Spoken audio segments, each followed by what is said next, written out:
The following is a 5-minute news bulletin from the continent of Africa. Yes, well, I'm addressing this to WACP, which has opened up a media connection with the continent of Africa through the International Film Minister, which is myself, yours truly, Bishop James C. Elby. That through this media, we can communicate with all government. Presently, a proposal for Nigeria. The president of Nigeria is interested in agriculture, water, and power. But he wants it to be made as a proposal as to how it will work.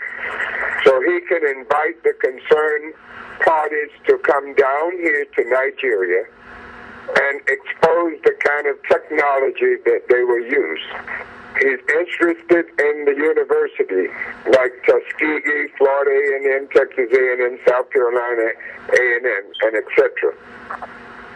So my suggestion is to get in touch with the new Dean of Agriculture at Tuskegee.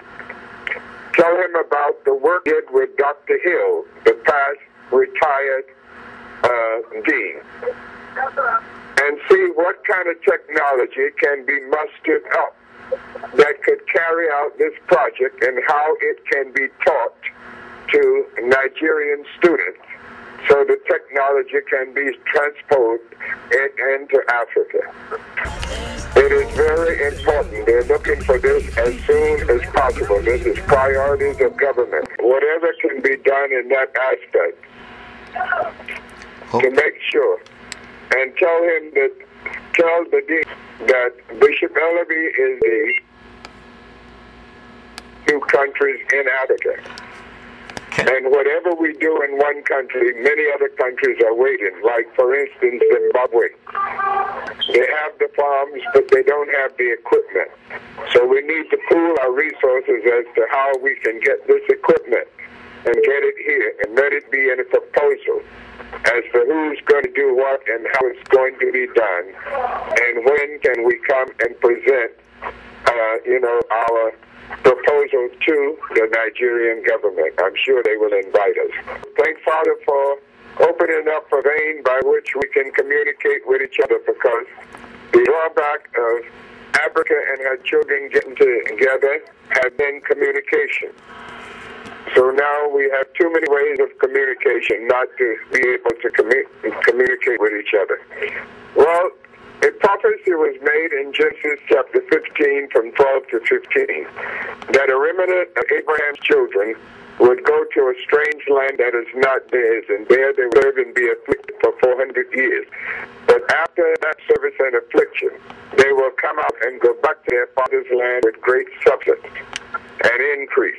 I'm convinced that Dr. King's prophecy was talking about coming back home to Africa. We as a people will make it to the promised land. That promise is now on the shelf to be launched.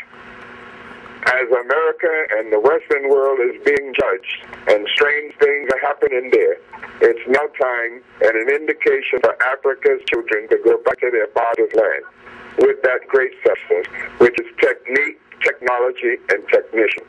So the land must be promised.